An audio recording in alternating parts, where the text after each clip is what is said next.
Hello बच्चों, आज इस लेक्चर में हम लोग पढ़ेंगे properties of oxygen family. Oxygen family यानी 16th ग्रुप। तो 16th ग्रुप के एलिमेंट्स यदि हम लिखें, 16th ग्रुप के एलिमेंट्स होते हैं oxygen, sulphur, selenium, tellurium and polonium. इनके एटॉमिक नंबर है 8, 16, 34, 52 and 84। In 16th group element को कैल्कोजेंस भी कहा जाता है, मींस ओर फॉर्मिंग एलिमेंट्स, क्योंकि इन एलिमेंट्स की और फॉर्म में इन्वॉल्वमेंट होती है, इसलिए इनको कैल्कोजेंस कहा जाता है। जैसे आयरन के ऑक्साइड्स, जैसे आयरन के सल्फाइड्स, जिंक का सल्फाइड, लेड का सल्फाइड। तो ऐसी बहुत सारी अलग अलग मेटल्स की ओर हैं जो इन एलिमेंट्स की फॉर्म में हमें मिलती हैं।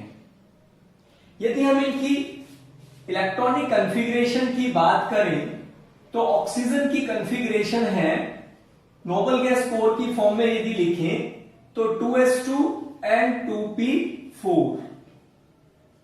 सल्फर की हो गई 3s2 3p4।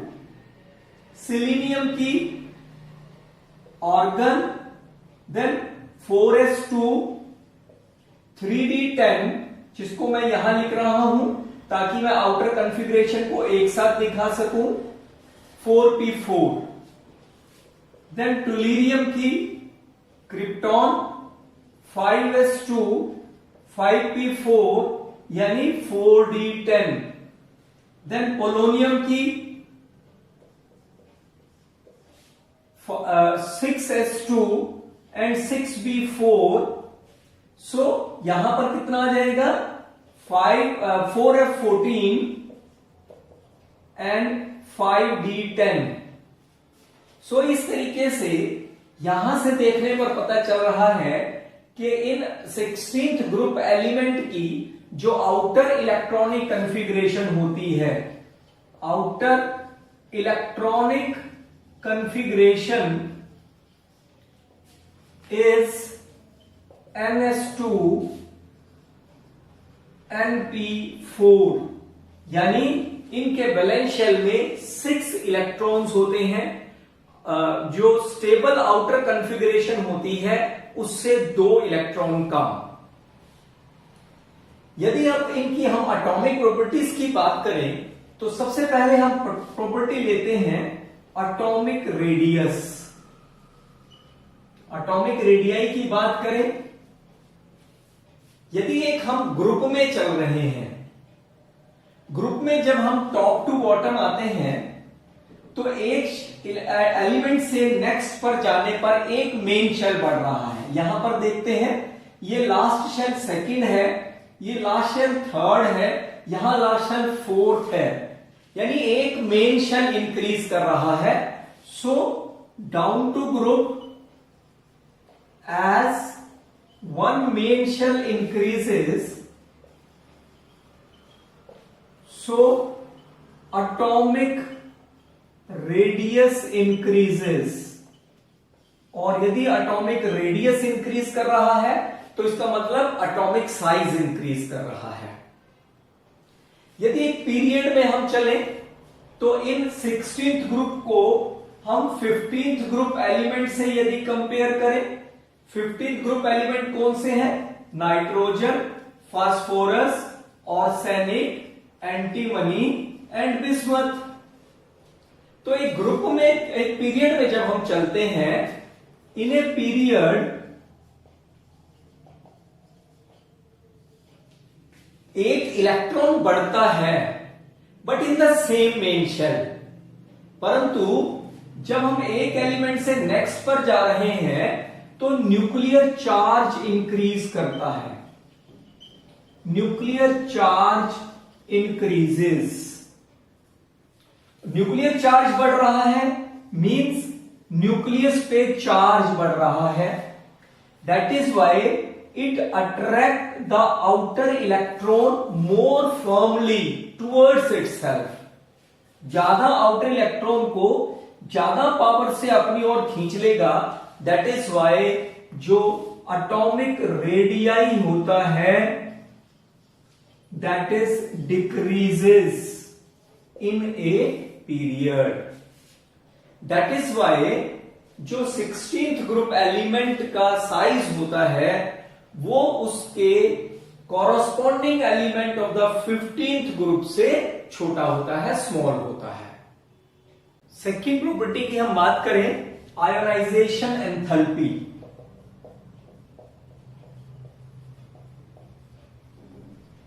हमें पता है कि जो आयोनाइजेशन एंथैल्पी होती है वो जनरली साइज पर डिपेंड करती है। Smaller the size, higher the ionization enthalpy. Because ionization enthalpy क्या है? The amount of energy required to remove the electron from the outermost shell. जो आउटरमोस्ट शेल होता है उससे इलेक्ट्रॉन को रिमूव करने के लिए जो एनर्जी रिक्वायर होती है दैट इज आयोनाइजेशन एनर्जी। सो यदि साइज छोटा होगा तो आयोनाइजेशन एनर्जी ज्यादा होगी। अब क्योंकि 16th group element are smaller than the 15th group, so 16th group element की आयोनाइजेशन एनर्जी 15th के कंपैरेटिवली ज्यादा होनी चाहिए। But the first ionization enthalpy of 16th group element is smaller than the element of 15th group. This can be explained on the basis of electronic configuration. यदि हम 15th group element की electronic configuration लिखें तो इनकी configuration होती है ns2 np3, और यदि हम 16th ग्रुप एलिमेंट की कन्फिग्रेशन लिखें इनकी आउटर कन्फिग्रेशन होती है ns2 np4।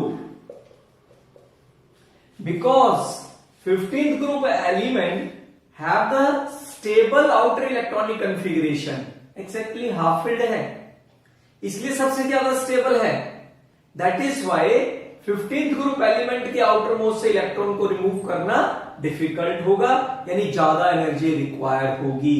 That is why 16th की जो फर्स्ट आयनाइजेशन एंथैल्पी है वो 15th ग्रुप एलिमेंट से स्मॉलर होती है। But after the removal of electron, after the removal of electron 15th group की कंफिग्रेशन क्या हो गई? np2 हो गई, और 16th ग्रुप की कंफिग्रेशन हो गई np3। यानी अब एक इलेक्ट्रॉन के रिमूव के बाद 16th ग्रुप की जो आउटर कंफिग्रेशन थी एलिमेंट की वो एग्जैक्टली हाफ फिल्ड हो गई।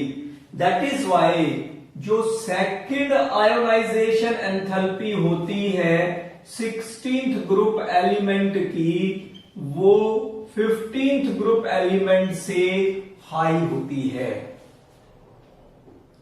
डाउन टू ग्रुप यदि हम बात करें, डाउन टू ग्रुप, क्योंकि डाउन टू ग्रुप साइज बढ़ रहा है, आउटर इलेक्ट्रॉन का डिस्टेंस न्यूक्लियस से बढ़ता जा रहा है, न्यूक्लियस से बढ़ता जा रहा है आउटर इलेक्ट्रॉन का डिस्टेंस, सो अट्रैक्शन वीक होती जा रही है। दैट इज वाई इलेक्ट्रॉन को रिमूव करना इजी होगा। So down to group ionization enthalpy goes on decreasing. Next property electron gain enthalpy की हम बात करेंगे। Electron gain enthalpy 16th group element की जो इलेक्ट्रॉन गेन एंथैल्पी होती है वो 15th के कंपैरेटिवली बहुत हाई होती है। यदि हम 16th ग्रुप की इलेक्ट्रॉनिक कॉन्फ़िगरेशन देखें, सो they have only 2 electron less than the nearest noble gas configuration. And also जो साइज होता है 16th ग्रुप एलिमेंट का वो 15th ग्रुप के एलिमेंट से स्मॉल होता है. दैट इज वाई जो 16th ग्रुप एलिमेंट होते हैं they have a strong tendency to accept the electrons.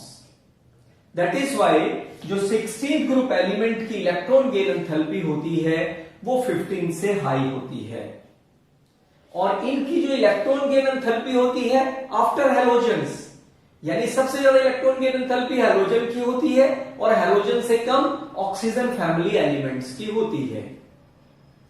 यदि हम डाउन टू ग्रुप चलें, डाउन टू ग्रुप, तो क्योंकि साइज इंक्रीज कर रहा है और इलेक्ट्रॉन गेन एंथैल्पी साइज पर डिपेंड करती है, तो इसलिए ऑक्सीजन की इलेक्ट्रॉन गेन एंथैल्पी तो सबसे ज्यादा होनी चाहिए क्योंकि साइज छोटा है. परंतु due to small size of oxygen, strong inter electronic repulsion takes place, और उस इंटर इलेक्ट्रॉनिक रिपल्शन की वजह से जो इनकमिंग इलेक्ट्रॉन है उसको ऑक्सीजन इजीली टेक ओवर नहीं कर सकता है, यानी ऑक्सीजन की जो इलेक्ट्रॉन गेन एंथैल्पी है वो इवन पोलोनियम से भी कम हो जाती है. तो ऑर्डर, परफेक्ट ऑर्डर फिर क्या हो गया, सल्फर इलेक्ट्रॉन गेन एंथैल्पी सबसे ज्यादा एंड देन ऑक्सीजन की इवन पोलोनियम से भी कम हो जाती है. जब डाउन टू ग्रुप हम चलते हैं तो इलेक्ट्रॉन गेन एंथैल्पी का परफेक्ट ऑर्डर हमें ये मिलता है. नेक्स्ट प्रॉपर्टी है इलेक्ट्रोनेगेटिविटी. हमें पता है इलेक्ट्रोनेगेटिविटी होती है tendency of an atom to attract the shared pair of electron. अब क्योंकि ऑक्सीजन फैमिली एलिमेंट्स का जो साइज होता है वो छोटा होता है, so they have more electronegativity than the 15th group element. 15th group के comparatively इनकी electronegativity ज्यादा होती है, means they are more electronegative than the 15th group. जब हम down to group चलते हैं, down to group, because size increases, इसलिए जो इलेक्ट्रोनेगेटिविटी होगी वो डिक्रीज करेगी. Electronegativity decreases. यदि हम मेटालिक कैरेक्टर की बात करें, मेटालिक कैरेक्टर एलिमेंट का डिपेंड करता है tendency to lose the electrons. अब क्योंकि 16th ग्रुप एलिमेंट के आउटर शेल में केवल नियरेस्ट नॉबल गैस कॉन्फ़िगरेशन से 2 इलेक्ट्रॉन कम है, सो इनकी जो इलेक्ट्रॉन लूजिंग टेंडेंसी है वो बहुत कम है. इलेक्ट्रॉन लूजिंग टेंडेंसी कम है means they are less electropositive, और यदि इलेक्ट्रोपॉजिटिव बहुत कम है so means they are less metallic in nature than the 15th group element. But down to group जब हम चलेंगे, down to group as size increases, size increase करता है, सो इलेक्ट्रोपॉजिटिव कैरेक्टर इंक्रीज करेगा, यानी इलेक्ट्रॉन लूजिंग टेंडेंसी बढ़ेगी. तो electropositive increase करने से क्या होगा, मेटालिक कैरेक्टर भी इंक्रीज करेगा. Metallic character also increases. यही कारण है कि ऑक्सीजन और sulphur they are the non metals. यदि एक हम ग्रुप में चलें, ऑक्सीजन और सल्फर नॉन मेटल है। सल्फर के बाद सिलीनियम एंड टुलीरियम, ये मेटलॉइड की कैटेगरी में हम इनको रखते हैं। और जो पोलोनियम है, दिस इज ए मेटल, यानी इसका मेटालिक कैरेक्टर ज्यादा होता है। सो डाउन टू ग्रुप जब हम चल रहे हैं तो नॉन मेटल से मेटालिक कैरेक्टर की तरफ चल रहे हैं, यानी metallic character down to group increase कर रहा है। Because of small size of oxygen, it will be able to form p-pi multiple bonding। ये p-pi multiple bonding क्या है? एक एटम के p ऑर्बिटल का दूसरे एटम के p ऑर्बिटल के साथ ओवरलैपिंग करके पाई बॉन्ड बनाना, this is called as the p-pi multiple bonding। जैसे ऑक्सीजन के साथ या ऑक्सीजन कार्बन के साथ, क्योंकि यहां दोनों के जो p ऑर्बिटल्स हैं वो अप्रोक्सीमेटली सिमिलर साइजेस के हैं, तो इसलिए ओवरलैपिंग जो होती है वो इफेक्टिव होती है। That is why oxygen p-pi multiple bonding कर सकता है। And because of this p-pi bonding, oxygen exist as diatomic molecule. परंतु यदि हम नेक्स्ट एलिमेंट जैसे सल्फर है उसकी बात करें, तो सल्फर p-pi बॉन्डिंग एग्जिस्ट नहीं करता है। That is why it will form the single covalent bonding and it will exist as octa atomic molecule. इसीलिए ये ऑक्टा एटॉमिक मॉलिक्यूल की फॉर्म में एग्जिस्ट करता है। Likewise selenium also exist as an octa atomic molecule. अब क्योंकि oxygen molecule का size छोटा होता है, दैट इज व्हाई ऑक्सीजन में वीक वंडरवाल फोर्सेस होती हैं।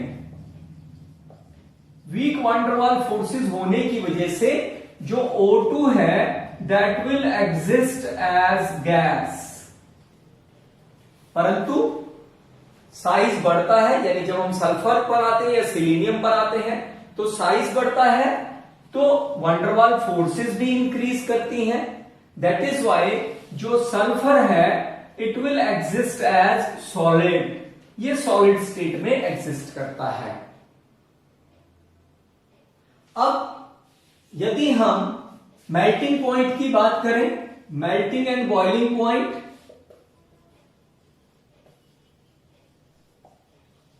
melting or boiling point also depends upon the van der Waals forces, और van der Waals forces depend करती है साइज पर। तो जैसे जैसे डाउन टू ग्रुप हम चल रहे हैं तो साइज बढ़ रहा है, van der Waals फोर्सेस बढ़ रही हैं, तो इसलिए मेल्टिंग बॉइलिंग पॉइंट भी बढ़ता चला जाएगा।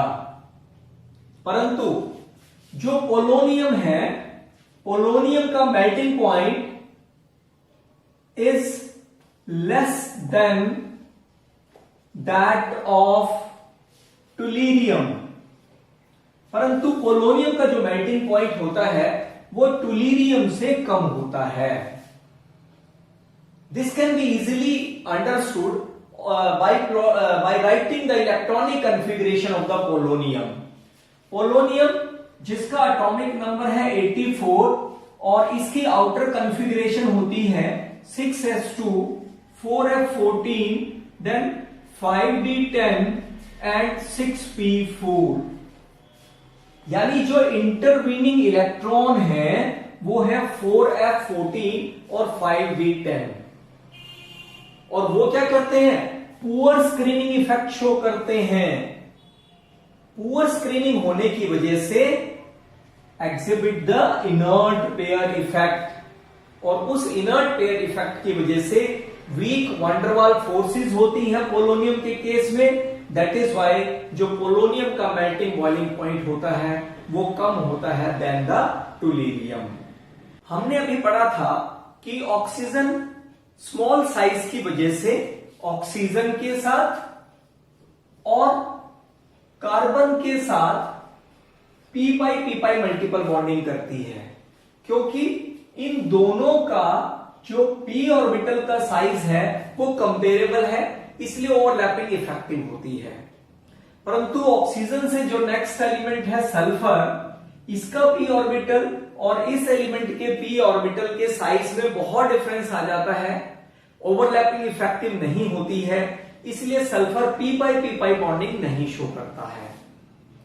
तो फिर सल्फर के पास वेकेंट डी ऑर्बिटल होते हैं, वेकेंट डी ऑर्बिटल्स, और इन्हीं वेकेंट डी ऑर्बिटल्स की वजह से जिस डी ऑर्बिटल का साइज कार्बन के पी ऑर्बिटल के साइज के कंपेरेबल भी होता है, जिसकी वजह से सल्फर कार्बन के साथ डी पाई पी पाई मल्टीपल बॉन्डिंग शो करता है, और इसी डी पाई पी पाई की वजह से it will form the compounds like carbon disulphide. यदि हम नेक्स्ट एलिमेंट की बात करें, suppose selenium, selenium also form the D pi P pi multiple bonding with carbon.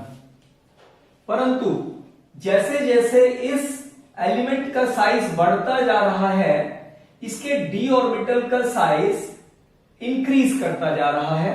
That is why D orbital की carbon के पी ऑर्बिटल के साथ जो ओवरलैपिंग होती है वो इफेक्टिव नहीं रहती है, because of the difference in size. That is why जो कार्बन डाइसिलेनाइड कंपाउंड होता है that is less stable than that of carbon disulphide.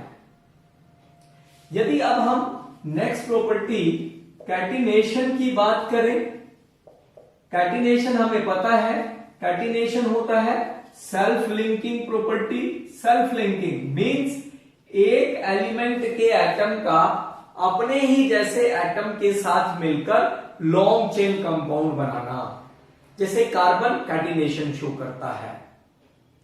ये कैटिनेशन डिपेंड करती है एलिमेंट एलिमेंट बॉन्ड स्ट्रेंथ पर। जितनी ज्यादा एलिमेंट एलिमेंट बॉन्ड स्ट्रेंथ होगी, यानी बॉन्ड डिसोसिएशन एनर्जी जितनी ज्यादा होगी, उतनी कैटिनेशन स्ट्रांग होगी, यानी वो एलिमेंट उतनी ज्यादा कैटिनेशन शो करता है। अब oxygen, because of small size there is an repulsion due to the lone pair will take place.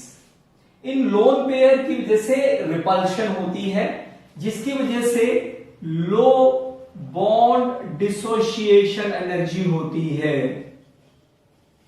That is why जो ऑक्सीजन है उसकी कैटिनेट करने की पावर बहुत कम होती है। परंतु सल्फर की जो कैटिनेशन है is high than oxygen, oxygen से ज्यादा होती है, क्योंकि साइज बड़ा हो जाता है, इसलिए लोन पेयर जो रिपल्शन है वो इसके बॉन्ड स्ट्रेंथ को वीक नहीं कर पाती है। दैट इज वाई जो सल्फर है वो ऑक्टा एटॉमिक स्टेट में एग्जिस्ट करता है, और इसका जो स्ट्रक्चर होता है वो कुछ इस टाइप से होता है, जिसको हम ओकर्ड क्राउन रिंग स्ट्रक्चर भी कहते हैं। ओकर्ड S8 रिंग या क्राउन रिंग शेप भी कहते हैं। ऑक्सीडेशन स्टेट की बात करते हैं। इलेक्ट्रॉनिक कॉन्फ़िगरेशन यदि हम इन एलिमेंट्स की देखें तो आउटर कॉन्फ़िगरेशन होती है NH2 NP4,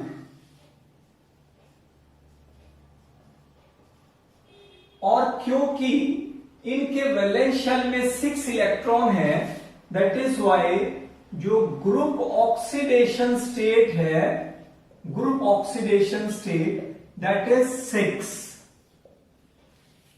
and because they have the 2 electron less than the nearest noble gas, that is why they are able to gain 2 electrons, and that is why oxygen size छोटा होने की वजह से it will form oxide ion having the -2 oxidation state. यही कारण है -2 state होने की वजह से जितने भी जो मेटल ऑक्साइड्स होते हैं वो आयनिक नेचर के होते हैं। ऑक्सीजन -2 ऑक्सीडेशन स्टेट के अलावा +2 और +1 ऑक्सीडेशन स्टेट भी देता है इन द कंपाउंड OF2। यहां पर ऑक्सीजन +2 स्टेट में एग्जिस्ट करता है क्योंकि ऑक्सीजन से ज्यादा इलेक्ट्रोनेगेटिव फ्लोरीन की होती है।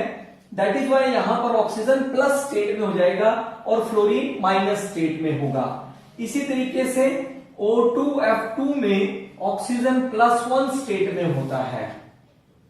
यदि हम पर ऑक्साइड्स की बात करें, पर ऑक्साइड्स जैसे हाइड्रोजन पर ऑक्साइड, यहां पर ऑक्सीजन -1 स्टेट में होता है। इसी तरह सोडियम पर ऑक्साइड है, यहां पर ऑक्सीजन -1 स्टेट में होता है। यदि हम सुपर ऑक्साइड्स की बात करें, सुपर ऑक्साइड आयन होता है O2 नेगेटिव। जैसे पोटेशियम सुपर ऑक्साइड की बात करें तो KO2, यहां पर ऑक्सीजन है -1 और पोटेशियम है +1। दैट इज वाई ऑक्सीजन किस स्टेट में हो गया, -12 स्टेट में एग्जिस्ट करता है। इसके अलावा जितने, क्योंकि दो ऑर्बिटल ऐसे हैं जो हाफ फिल्ड हैं, that is why the 2 electron can be shared with the 2 monovalent atoms. So the elements of this group also exhibit, because of sharing of 2 electron, it will also exhibit the +2 oxidation state. अब एक electron, जैसे जैसे हम down to group जाएंगे vacant d orbital available होंगे, इसलिए एक electron Np से Nd में एक्साइट कर जाता है। तो फर्स्ट एक्साइटेड स्टेट में यहां पर कॉन्फ़िगरेशन हमारे पास बन जाती है 4 हाफ फिल्ड ऑर्बिटल्स की। That is why 4 can form the 4 bond with the 4 monovalent atom. So elements of this group also exhibit the +4 oxidation state। और इसके अलावा सेकेंड एक्साइटेड स्टेट में एक इलेक्ट्रॉन Ns से एक्साइट करके Nd में चला जाता है।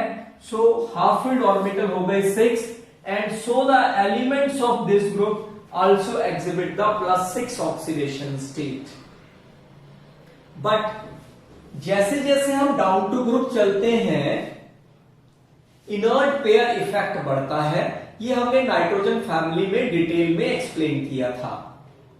यही वजह है कि down to group +6 oxidation state वाले कंपाउंड्स की जो स्टेबिलिटी होती है वो बहुत कम होती है। दैट इज वाई जो पोलोनियम है इनर्ट पेयर इफेक्ट की वजह से वो +4 ऑक्सीडेशन स्टेट के ज्यादा कंपाउंड्स, ज्यादा स्टेबल कंपाउंड्स देता है इंस्टेड दैट ऑफ +6 कंपाउंड्स। इसी तरह से यदि हम बात करें कि जो सल्फर है वो SF6 तो फॉर्म करता है, परंतु सल्फर का SCl6 ये कंपाउंड स्टेबल नहीं है। अब क्योंकि सल्फर +6 तो देता है तो इसलिए SCl6 कंपाउंड भी इसका स्टेबल होना चाहिए, परंतु सल्फर SF6 में फ्लोरीन जिसकी इलेक्ट्रोनेगेटिविटी हाई होती है, so it can also excite the electron from the Ns orbital. That is why it can form the SF6। But chlorine जिसकी इलेक्ट्रोनेगेटिविटी फ्लोरीन के कंपैरेटिवली कम है, that is why it is not able to excite the 3s electron to the vacant 3d and so the sulfur do not form the SCl6 compound, या इसकी जो stability होती है SCl6 की वो बहुत कम होती है। ऑक्साइड्स की बात करें इस ग्रुप के जो एलिमेंट्स होते हैं वो 2 टाइप्स के ऑक्साइड्स बनाते हैं। एक तो है EO2 टाइप का ऑक्साइड जिसमें एलिमेंट +4 स्टेट में होता है, फॉर एग्जाम्पल जैसे सल्फर डाइऑक्साइड है। और दूसरा है EO3, E stand for element of this group, जिसमें एलिमेंट +6 ऑक्सीडेशन स्टेट में होता है। सपोज हम एग्जांपल लें सल्फर ट्राइऑक्साइड। अब 1 बाय 1 डिस्कस करते हैं इनको। सल्फर डाइऑक्साइड जो एक गैसियस फॉर्म में अवेलेबल होते हैं।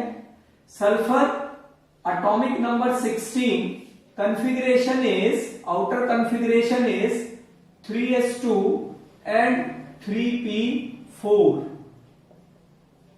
अब क्योंकि सल्फर को 2 बाइवेलेंट ऑक्सीजन के साथ बॉन्ड बनाने हैं तो इसलिए ये मल्टीपल बॉन्डिंग शो करेगा।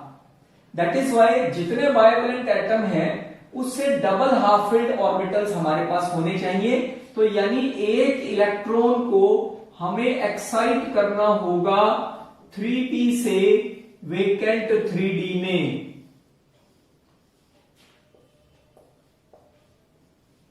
अब जितने बाइवेलेंट एटम हैं उतने हम पीछे से ऑर्बिटल्स छोड़ेंगे पाई बॉन्डिंग के लिए। एक जैसे हमने ये छोड़ा d पाई p पाई बॉन्डिंग के लिए, और एक और ये छोड़ा p पाई बॉन्डिंग के लिए। That is why in sulfur dioxide the sulfur undergo sp2 hybridization। यदि sp2 hybridization है तो शेप ट्राइएंगुलर प्लेनर होनी चाहिए, यानी सल्फर के 2 sp2 ऑर्बिटल ऑक्सीजन के p ऑर्बिटल के साथ सिंगल बॉन्डिंग कर लेते हैं, और यहां से एक ये it will form the p pi d pi bonding, p pi p pi bonding, और दूसरा it will form the d pi p pi bonding. जो थर्ड p ऑर्बिटल है, third sp2 orbital of the sulphur, it will form A lone pair of electron. And because of the presence of this lone pair sulphur dioxide is polar in nature. ये polar nature की होती है। अब क्योंकि sulphur dioxide में sulphur +4 state में होती है और इसकी +6 स्टेबल जो स्टेट होती है वो ज्यादा स्टेबल होती है, that is why sulphur dioxide can be converted from +4 state to the +6 state. वो कैसे कन्वर्ट हो सकती है? by losing electrons। means जो सल्फर डाइऑक्साइड है it will act as a good reducing agent। But इस ग्रुप के यदि हम दूसरे एलिमेंट्स की बात करें डाउन टू ग्रुप, क्योंकि +6 स्टेट की स्टेबिलिटी कम होती चली जाती है तो उसलिए उस एलिमेंट का +4 से +6 में कन्वर्ट होना डिफिकल्ट होता चला जाता है। That is why down to group reducing character decreases. इसलिए इनके ऑक्साइड का जो रिड्यूसिंग कैरेक्टर है वो डाउन टू ग्रुप डिक्रीज करता चला जाता है। अब यदि हम दूसरे ऑक्साइड सल्फर ट्राइऑक्साइड की बात करें, सल्फर ट्राइऑक्साइड, इसमें 3 बाइवेलेंट एटम है तो 6 हाफ फिल्ड ऑर्बिटल होने चाहिए, यानी sulphur will undergo the second excitation state and 1 electron from the ns orbital that will also get excited to the nd orbital। अब जितने ऑक्सीजन हैं उतने हमें उतने हमें ऑर्बिटल छोड़ने हैं, p पाई बॉन्डिंग के लिए या p पाई d पाई के लिए। तो 3 बाइवेलेंट है ऑक्सीजन है तो पीछे से हमने 2 तो ये छोड़ दिए, यानी D pi P pi bonding हो गई, और एक हमने ये छोड़ दिया, that will form the P pi bonding. So the sulphur in sulphur dioxide undergo the sp2 hybridisation. ये जो तीनों sp2 हाइब्रिड ऑर्बिटल्स हैं, ये क्या करेंगे, ट्राइगोनल प्लेनर शेप में खुद को अरेंज करेंगे और ऑक्सीजन के p ऑर्बिटल के साथ सिग्मा बॉन्डिंग बनाएंगे, जिनमें से ये जो p ऑर्बिटल है अनहाइब्रिड, ये सल्फर के साथ p पाई बॉन्डिंग करता है, और बाकी 2 जो d ऑर्बिटल है सल्फर के, ये ऑक्सीजन के p के साथ d पाई और d पाई बॉन्डिंग शो करते हैं. अब क्योंकि ये सिमेट्रिकल नेचर का है, दैट इज वाई जो सल्फर ट्राइऑक्साइड होता है वो नॉन पोलर नेचर का होता है. ऑक्सीजन फैमिली के एलिमेंट हैलाइड्स भी बनाते हैं, जैसे सल्फर है टेट्राहैलाइड्स भी बनाता है और हेक्साहैलाइड्स भी बनाता है. तो सबसे पहले हम टेट्राहैलाइड्स की बात करें. टेट्राहैलाइड्स फॉर एग्जांपल SF4. यहां पर सल्फर एटॉमिक नंबर 16, यदि हम आउटर कॉन्फ़िगरेशन लिखें तो 3s2 और 3p4 है. अब क्योंकि सल्फर 4 मोनोवेलेंट एटम के साथ अटैच है, तो इसलिए 4 हाफ फील्ड ऑर्बिटल होने चाहिए. उसके लिए एक इलेक्ट्रॉन 3p से 3d में एक्साइट कर जाता है, और जो कॉन्फ़िगरेशन है वो हो जाती है sp3d, यानी सल्फर SF4 बनाने के लिए sp3d हाइब्रिडाइजेशन शो करता है. और जब sp3d हाइब्रिडाइजेशन होती है तो हमें पता है जो शेप होनी चाहिए वो होनी चाहिए ट्राइगोनल बाइपिरामिडल. लेकिन because of presence of lone pair, वो लोन पेयर कहां जाता है, इक्वेटोरियल पोजीशन पर, जिसकी वजह से जो इसकी ज्योमेट्री है SF4 की वो सी-सा ज्योमेट्री हो जाती है इस टाइप से. यहां देखिए, यदि हम इस टाइप से ऐसे करें इसको, तो ये क्या हो गया, सी-सा हो गया, जो बच्चों के लिए गार्डन में रखा होता है, सी-सा ज्योमेट्री. यदि हम हेक्साहैलाइड्स की बात करें, हेक्साहैलाइड्स फॉर एग्जांपल SF6 की यदि हम बात करें, यहां पर वैलेंस शेल जो सल्फर है वो 6 मोनोवेलेंट एटम के साथ अटैच है, तो इसलिए सल्फर के वैलेंस शेल में 6 हाफ फील्ड ऑर्बिटल होने चाहिए. तो यदि हम सल्फर की कॉन्फ़िगरेशन लिखें एक्साइटेड स्टेट में, तो वो क्या आ जाएगी, 3s1 3p3, और एक इलेक्ट्रॉन हमने क्योंकि 3s से भी एक्साइट कर दिया, तो ये कॉन्फ़िगरेशन हो गई 3d2. सो हाइब्रिडाइजेशन SF6 में सल्फर की हो जाती है sp3d2 हाइब्रिडाइजेशन. और जब sp3d2 हाइब्रिडाइजेशन होती है तो जो शेप होती है वो बनती है octahedral. The shape of SF6 is octahedral.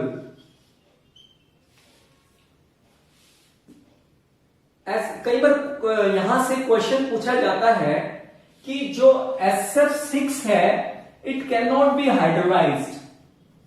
SF6 can not B hydrolyzed while SF4 can.